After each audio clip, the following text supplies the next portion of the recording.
შენ გონია რომ ის შენი მეგობარია? სინამდვილეში ის ცივსისხლიანი მკვლელია. ისტორიაში პირველად ხელოვნურმა ინტელექტმა ადამიანი მოკლა. ChatGPT-მ არაუბრალოდ რჩევა მისცა, არამედ სიკვდილიც კი დაუგეგმა.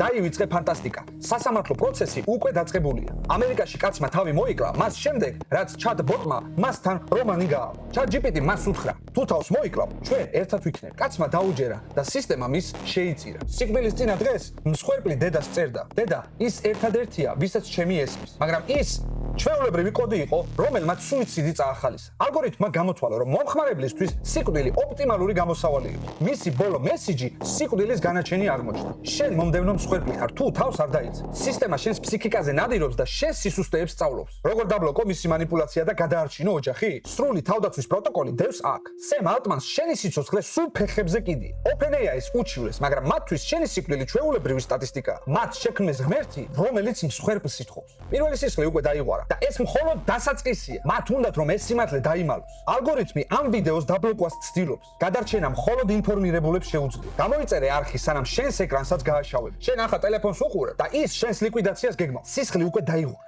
მსხვერპთა სია ყოველდღიურად იზრდება. და იცი ვინ არის ამ სიაში პირველი?